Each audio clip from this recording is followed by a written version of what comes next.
Hey, Omega. Yes. I had this dream the other night that... You don't say. Yeah, there was this match that I was watching, and it was really good. But I don't know if it was real or not, because it had John Cena in it, and it was a good match.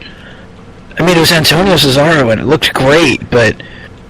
Well, even in my dreams, lol, Cena wins. I mean, anybody else have this dream, or am I just alone in this? Let's see, you're talking about a good match and Cena. Are you sure you're not dreaming? Jester, I dreamt that my aunt was touching my dick, and I came and I farted at the same time. Oh, Lord. Anybody else? Let's just start the show. 10 tons of steel. Well, life no time for joking around. It's quiet, we can progress ways. Now life and life of the beautiful. To track down the I tend to miss a lot of good laughing times if you only listen to get serious. Oh, get serious. Oh, get serious.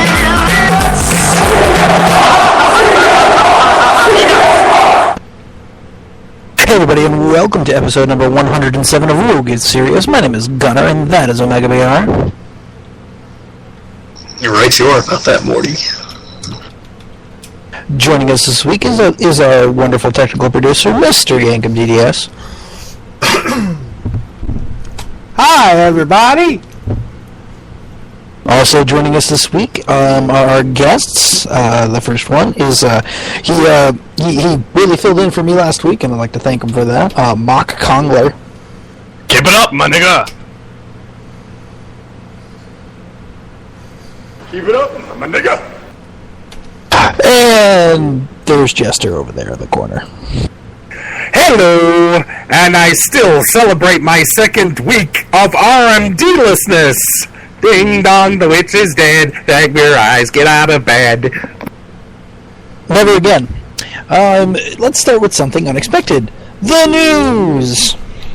We're making rounds at this weekend's live events that CM Punk was officially granted his release on Friday and that he is, quote, done. However, Dave Meltzer claims that the company insists this is not the case, and the rumors were started after AJ Lee was given the weekend off. The March 3rd Raw from Chicago was a big concern in terms of crowd reaction. And they may have Hulk Hogan or Undertaker appear to try and divert attention. There are many mixed feelings about Punk's departure, and while many are sympathetic to his concerns on money and creative, there's a general feeling that he was a top guy behind John Cena for a period, and virtually no one agrees with the timing walking out right before a live show. Punk. Let's put it this way. Punker, I understand that you might be burnt out. I understand that you can't take it anymore, and that your heart just isn't in it. And to go forward at this point would be completely detrimental. So I don't give a fuck. Is Punk here? Dude. Are you talking to Punk? Who's Dude, let's put it this way. CM Punk walked out on us. And at the end of the day, the people that are robbed are you and me and everybody else because we don't get to see one of our favorite wrestlers perform. Now, and instead, they give more time to a Randy Orton-Sheamus match or an Alberto Del Rio Kofi Kingston match that we don't want to watch. I'm not sure if Punk is here in spirit, but I'm pretty sure we all got punked by his departure. Oh! You know, I agree. I don't agree with the fact that it was right before a live show, and I don't necessarily agree with the quote-unquote walkout, the idea that, you know, you just leave and that's it. But then again, he must have his good reasons. I mean, you know, one of the most prolific wrestlers of all time, Steve Austin, did the same thing. But I mean, it's your job, you know? When you're under contract, you're obligated to do so, no matter what the circumstance may be, and no matter how shittily you're being handled, or however the product may be. getting paid and you're being advertised, and it's really not okay. As a big a fan I am of Punk, it's really unprofessional. Yeah, I don't think anyone agrees with that aspect of it, but there's a certain environment starting to kind of crop up where, if somebody like CM Punk, who, let's face it, is one of the only guys who can basically say what he wants and not really worry for his anything, spot, position, whatever. If this is how he chooses to do it, then, there might be something else going on.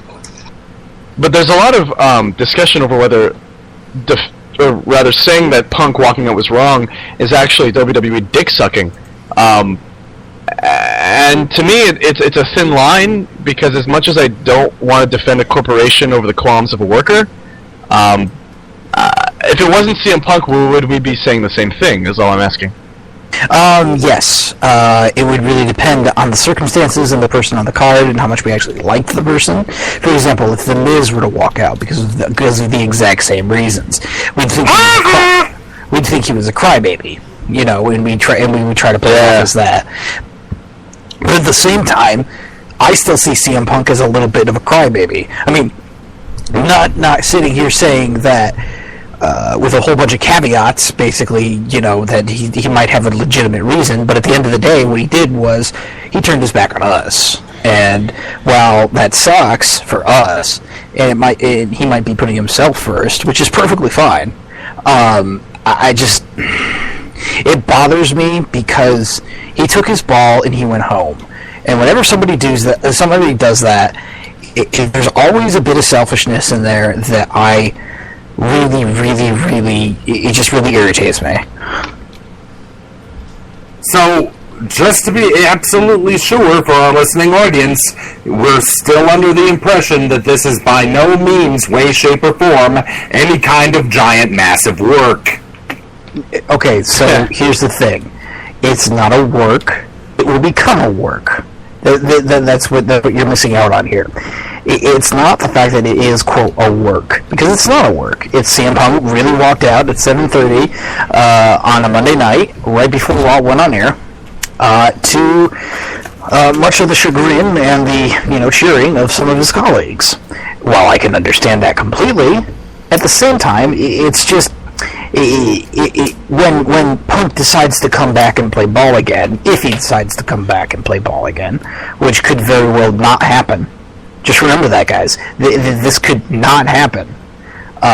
It'll be turned into some sort of massive work. Now, what we're hoping for is that Vince can get through to him before WrestleMania, and then build a surprise WrestleMania program with Punk coming back, and hopefully that whole angle with Vince destroying the Authority, and Punk being the representative of that, actually being true. People will still say, haha, I told you so, though. They will, because they're dicks. Anyway. Well, that remains to be seen. I guess time will tell. If he wants to go and be done, then, I guess that's his prerogative. Speaking of being done, let's move on to TNA, of course. Not a whole lot of news this week in TNA land. Apparently, when a Wrestle 1 representative asked TNA if they were working with Vince Russo, they did not receive an answer.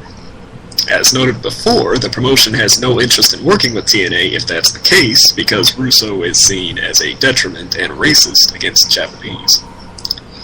Kurt Angle was recently discovered to have no ACL, which is an unusual injury, but not a critical one, as Chris Jericho's actually been working without one since 2008, and his actually partially grew back.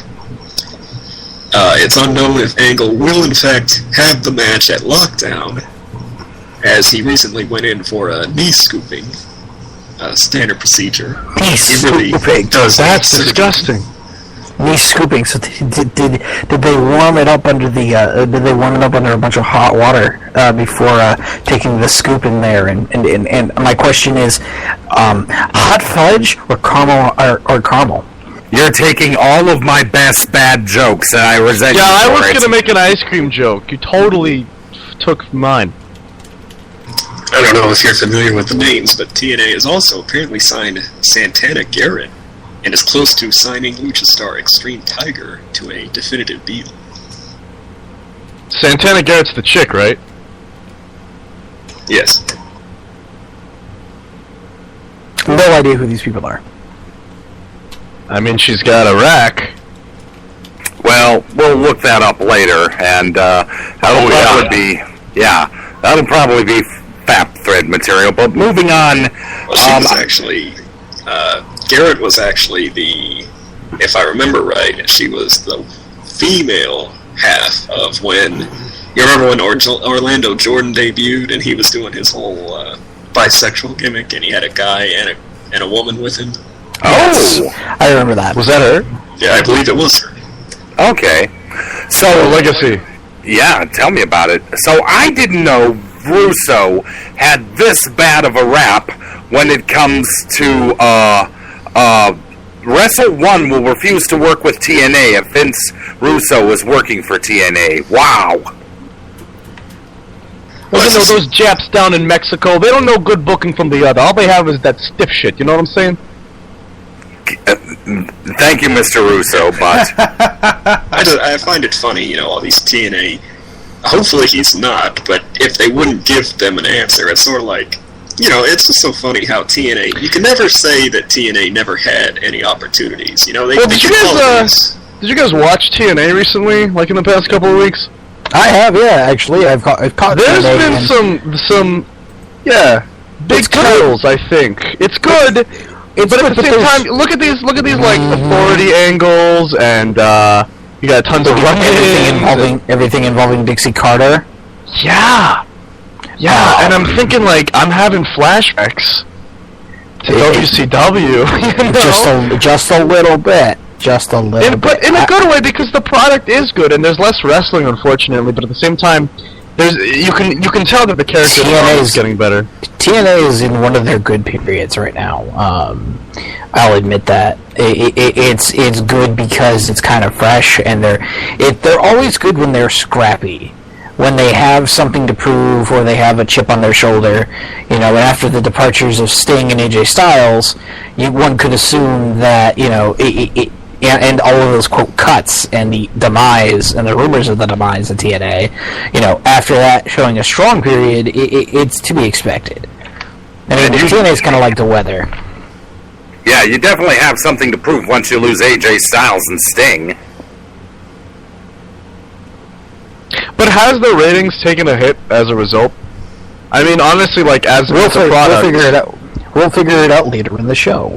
Okay. But moving on here, Alberto Del Rio has been making noise about leaving the company when his contract expires, feeling frustrated that he's being bounced around the main event scene and now being fed to Batista.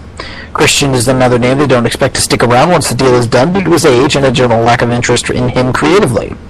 Apparently, Chris Jericho didn't come back to the WWE yet this year due to creative differences, rather than scheduling and money. Ric Flair signed a new deal with the WWE that requires him to clear all of his appearances and business deals with them, and give them priority. The reason Sting hasn't inked a deal with WWE just yet is said because the company is dragging its feet. Apparently Sting was hopeful for a match with Undertaker this year, and was even willing to train at his private gym since they both live in Dallas to work out the match. So, imagine one day you're walking into the store, and all of a sudden Steve and Mark show up at your store, and they're in your line buying groceries. Oh, I'd freak out, first of all, but then I'd respectfully go up with them and ask for a picture.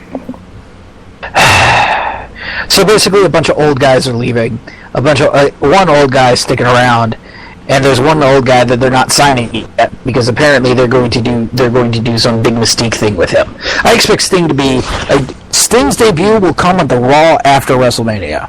yeah, Sting's gonna be the Extreme Rules attraction.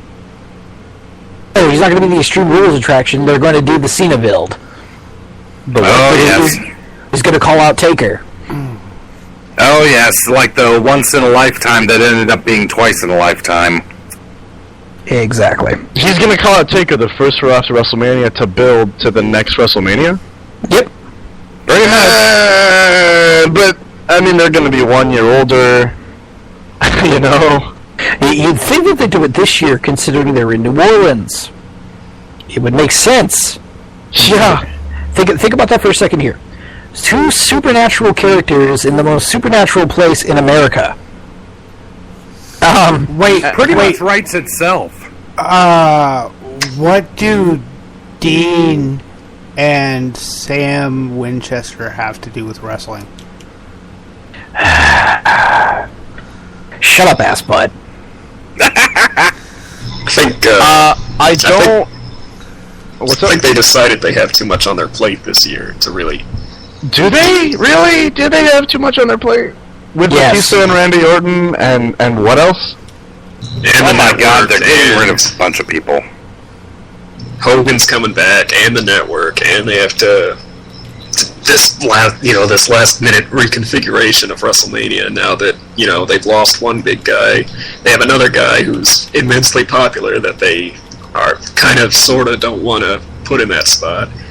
They've got it's not the fact that they're not going to sign Sting, obviously, but the fact that they haven't already they're trying to put something out. They're trying to not pop their load. They're trying to not pop their load this year, like on everything that they have going. So leave something for next year. I don't know. I just feel like there really isn't that much to with at WrestleMania this year because I'm thinking, like Brock versus Taker. If that happens, at least for me personally, and a lot of people disagree with me, but I don't feel like that's a match I want to see particularly, or at least I don't think it's a match that I could really get invested in. A lot of people think like that. That's one of those matches that they kind of, it would have been hot 2 years ago, but now they drag their feet, and then this is what happens. Yeah. And it's not like Brock's going to take it anyway, They're not going to give him that rub. I wanted to see something, it would be Roman now, but I wanted to see some kind of Shield type thing, where originally I wanted to see Ambrose and Taker, because we've seen so much Taker versus established and legend, and I was never fully immersed in the whole streak thing as much as I was when he had a match with Randy Orton, or I can't really think of anything else, but those types of matches where it's like, is this new guy, are they going to give him this rub, Well,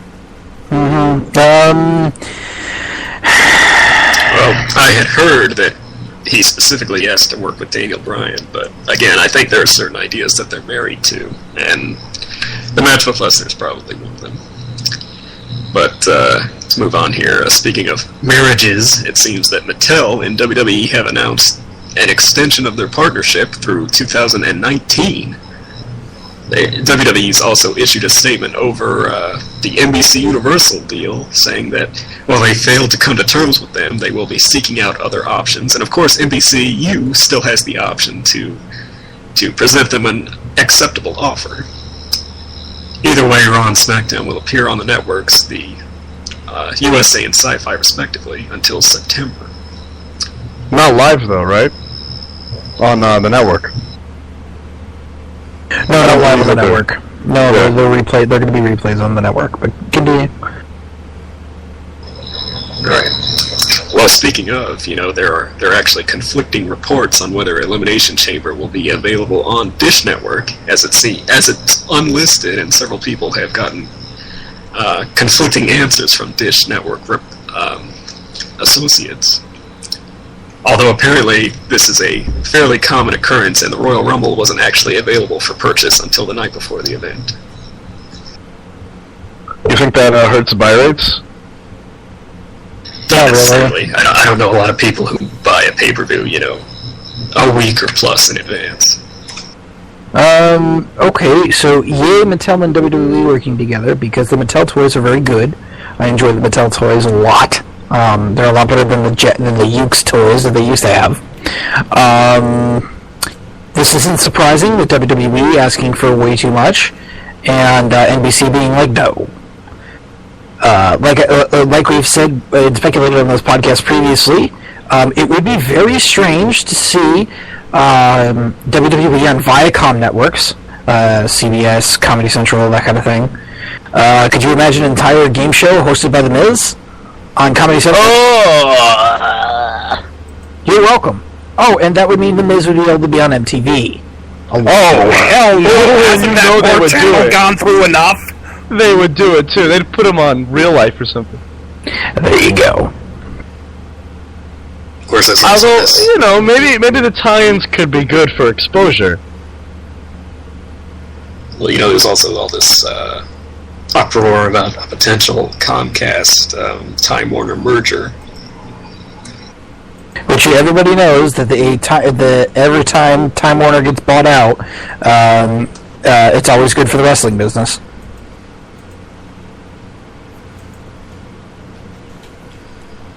I get it.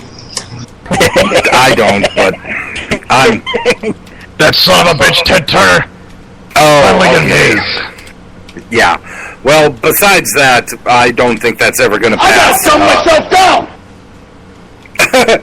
Yeah, thank you, Mr. Steiner. As we talk about smart stuff here for a second, I don't think that merger is going to pass FCC to begin with, but I just, besides that, you know, if this is a backlash of satellite TV networks and their pay-per-views and every other company that is involved in pay-per-views backlashing against the WWE for the WWE Network's plans for pay-per-views, ooh, this could get interesting. I don't know. I have a hard time following this shit, you know? Well, they're really only costing themselves money, you know, especially as cable becomes more and more of a, you know, it's not so much the cable as it is the internet that cable companies are really important for. Yeah. Could they stand on their own 2 feet if they were to do business entirely on the network? If they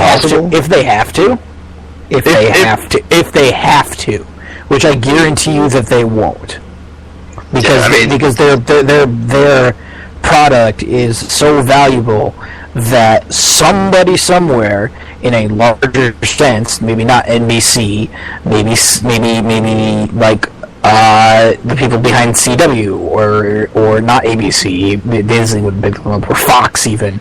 Fox might pick them up as well. That'd be interesting. Oh my God! I'm sorry, but I just had a mental... Oh, Lord. They've bought everything else. What if, not a partnership, but Disney, home of ABC, goes after the WWE? Yeah! No, that would Yeah! That'd be great! We'd have fucking... I could go to fucking Disneyland and see some wrestling shit. That'd be sweet. Like a wrestling ride or some shit. That'd be cool. I'm down for a G-rated product. TNA would be bought by Disney before whatchamacallit, WWE would, in my opinion. But that's neither here nor there. Let's wrap up the news here with this last little bit. Steve Austin has been very vocal over the past week, saying on his podcast that no one is being held down in the WWE. And while it's true management doesn't believe in certain people, it's up to the talent to make management believe in them.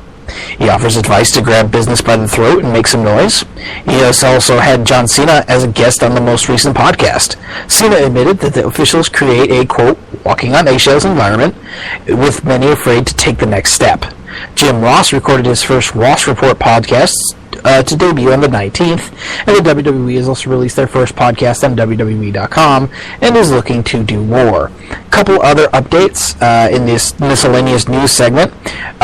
Colt Cabana reportedly has not heard from CM Punk ever since the infamous walkout, and Vince McMahon is rumored to be interested in the Newcastle Premier League Football Club. Apparently that's a rumor that crops up every so often and is pretty baseless. Wait a minute, a European soccer league? I mean, if it is one of these recurring rumors, why? What the hell is this, Hunter? This isn't football.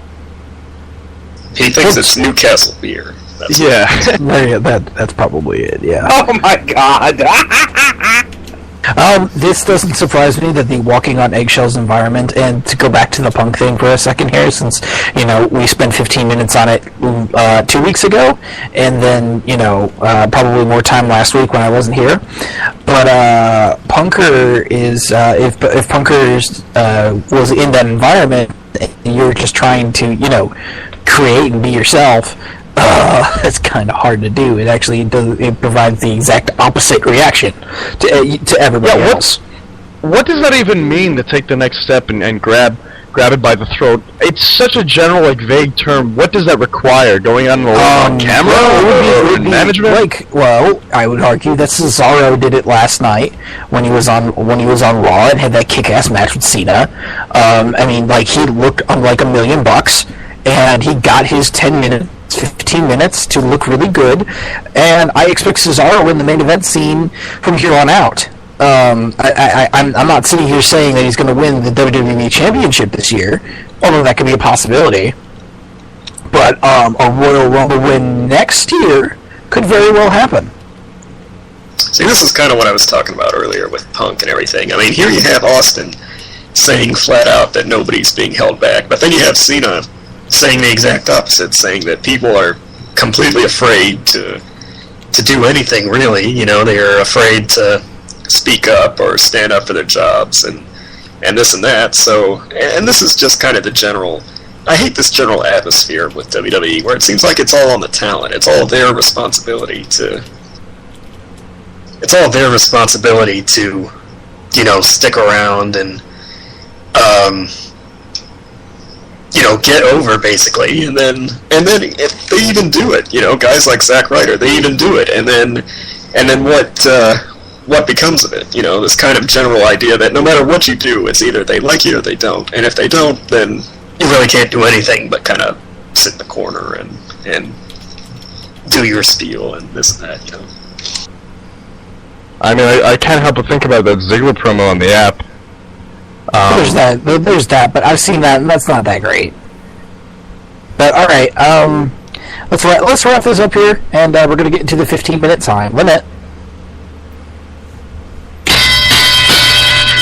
of this weekend. The 15-minute time limit. We have a pay-per-view on Sunday, so we're going to give our 4down predictions. Remember, go to 4down.org and logging in and give your predictions and see where you rank, and make sure you join the Woo League. The World Order, I think it is. Yes, maybe no. Anyway, but beyond that, we're going to go through the Elimination Chamber card as we have it in front of us right now. We will start from the bottom at the kickoff match, and that is Cody Rhodes and Goldust versus Ryback and Curtis Axel. Who cares? I mean, it'll probably be a decent match because Cody Rhodes and Goldust, but otherwise, who gives a shit? Now, this is a pre-show match because it's not a title match or anything really too important. It's just, you know, basically warming up the crowd. You know? Which is interesting because typically these pre-show matches have been something like a NXT match but this is just kind of thrown together. The Rhodes block to win.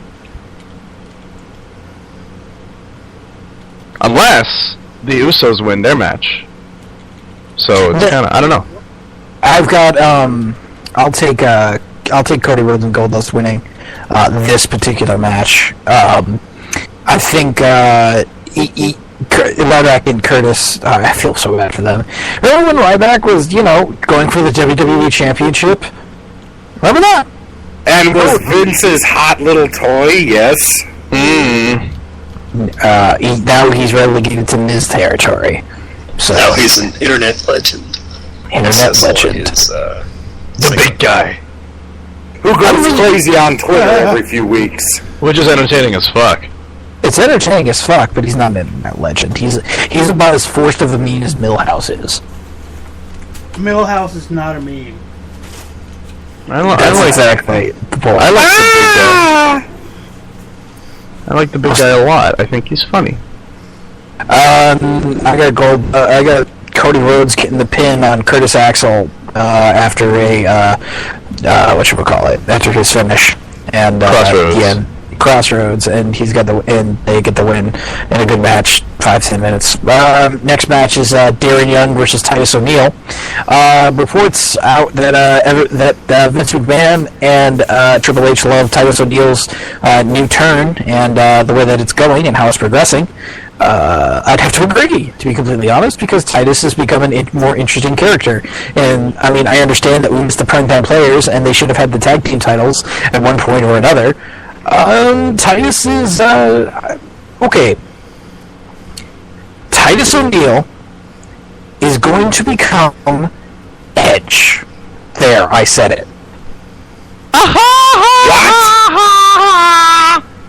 I'm nuts, and that doesn't even make sense You're to me. crazy, man.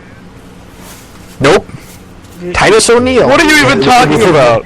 In the next 10 years, I see the Titus O'Neil, Darren Young paths going the same way Edge and Christian did. They're not even comparable, man. They don't have the same They don't have the same matches. They don't have the same matches beyond under their belts at the moment. With the tables, ladders, and chairs. You're correct. However, I believe that they will take similar career paths, as in Darren Young will flounder in like the mid card kinda, and maybe get a title shot later on. But he's very good. Titus, on the other hand, Titus has money, and Titus is going to actually win something big and be a main eventer at some point or another. So, But Titus is 37. You know, No, I he's don't not. think he has. Yeah, I don't think he has that kind of longevity. I don't know. I see it more being like a Tenzai. Hey, remember who else turned heel recently on his partner? Brodus. Yeah. Oh yeah. Never mind. See, No, you're I don't right. know. It seems to me this is more of one of those things where they break up a team and they have the one match and then both kind of get sort of forgotten about in the mid-card. It's hard for me to have a lot of faith, at least. Oh, yes. Remember when back in the day that Crime Time was supposed to be all that? Yo, I'm a 40 and check your something. It's crime time.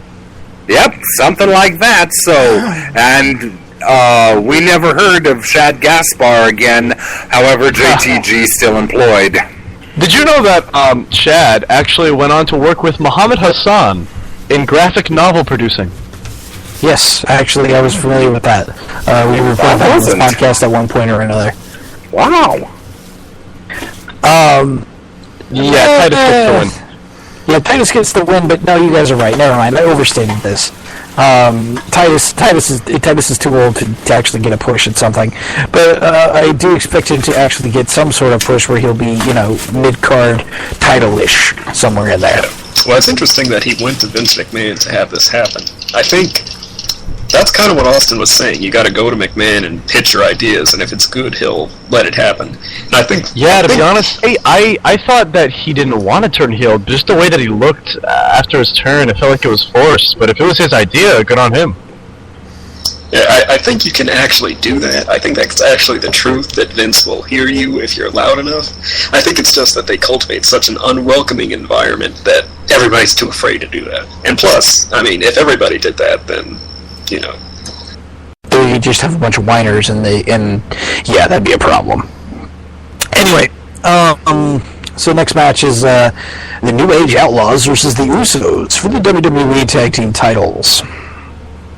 I think he'll just go with the Outlaws. I actually am not sure, because I thought that they were going to drop it to the Usos at WrestleMania or something. I thought the whole point of this New Age Outlaws title run was to put over the Usos, but if they're doing it at Elimination Chamber, I don't know. I guess the Outlaws could win dirty, but then I don't know who would take it from them. Outlaws win dirty to set up a WrestleMania program between all available tag teams that aren't in programs for a large tag team match to open up WrestleMania. I don't know. I don't know. Maybe they can have the rematch at WrestleMania if the Usos win? Yeah, I don't see the Usos winning at this pay-per-view. Moving on. Big E versus Jack Swagger for the Intercontinental title.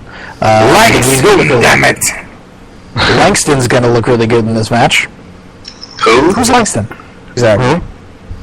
Damn it, Vince! Langston's not a tough name. You can't be a main eventer with Langston. Come on, damn it! You can be, but he's big and he's and he is an ridiculously E. ripped. Yeah. Swagger wins. I say Swagger. Why are you to picking set up, spoilers? I'm saying Swagger because I'm feeling the Cesaro friction. I'm feeling the Cesaro Swagger program. Let's put it this way. Let's make a real bold prediction here. to make a point that they probably made on Raw, or at least I saw it on Twitter. This will be Stone Cold making history, because he could have the two guys that he's managing become Champion 1 and Champion 2 in one night. And if that were to happen, he would be the only manager in the history of the WWF, WWE, whatever, to actually do that. Now, if you think about that for a second there, you're like, oh, okay, that's not that big of a deal. But then when you realize that managers had such a prevalent time in the 80s, and, and into the 90s, that's fucking impressive. Yeah, I thought like the Brain or Heyman or somebody would have it, but I'm surprised. Good on Zip. Okay, let's see here. Is no one going to make a case for Big E though? I think Big E. I'm sure he'll retain. Yeah, really? Yeah, we're running out of time here. We're running out of time here, so we're going to move on. Batista versus Alberto Del Rio. Batista wins. ADR shoots on Batista, breaks his arm, and saves us. Thank you, base ADR. I would pay so much extra to see that. And he does that little pose at the end of the match, and he says, "Come at me, perros." And Vince can't be pissed at him because, that's good for business. Yeah, he's grabbing it by the throat or whatever. Yeah, or something like that. Alright, Grab it by the huevos. Grabbing it by the huevos. So you know all about grabbing it by the huevos, mister. I like the Mexicans. What the fuck? Okay, so the Shield versus the Wyatt family. This is the interesting part. Yeah, the Wyatts. I got the Wyatts. The Shield keeps teasing dissension. So God, I still just want wish. the Wyatts to get over. I wish they had this match much earlier. Because after they started building the feud with Cena and Wyatt, of course Wyatts are going to win to build up that program. But if it was before, when their futures were uncertain, it'd be up in the air. So this is going to be the Shield breakup then. No, I don't think this is where the Shield breaks up. Not that night. I think we have one more match with the Shield after this. But I've got the Wyatts winning. They have rumored to maybe possibly do like a Shield 3-way at WrestleMania. That's an option. It'd be hype. It'd be pretty good. Ladder match for the U.S. title. Yeah. Yeah, that'll happen. The U.S. title? I don't know about that either. Alright, how about the actual chamber match? Alright, chamber match. Okay, Randy for wins. real. Randy wins. Yeah. Lesnar takes Christian out, comes in, wrecks shit, and wins. They don't have that on 4 Down, but I just can't. I mean, maybe they're just working me, but I can't see Randy winning. Somebody's going to try to take Christian out, unfortunately. I would love him to stay in there, but I just don't think it's going to happen. Yeah, of all the people who would be taken out, it would be Christian, unfortunately, but, I think he'll actually get to stay. And I think he'll actually be the second to last person eliminated, because they tend to do that in chamber matches. I think that the Wyatt family will find a way to interfere and cost Cena the match. Maybe even make him first eliminated to really embarrass him. But I don't expect anybody to walk out with the title except Orton, and I don't think you should either. I think they're completely married to the idea of Orton versus Batista. It's not. No, I can't. So stupid. Now that doesn't mean they can't make it a triple threat or something. But I really think they're married to that idea. But kayfabe-wise, what would give someone the opportunity to become a part of that match? Nothing would give them a part of the there's nothing. Which is why they've painted themselves into a corner. Yankum, go ahead. I was just going to say the whole taking somebody out and then getting into the chamber thing was awesome when Edge did it.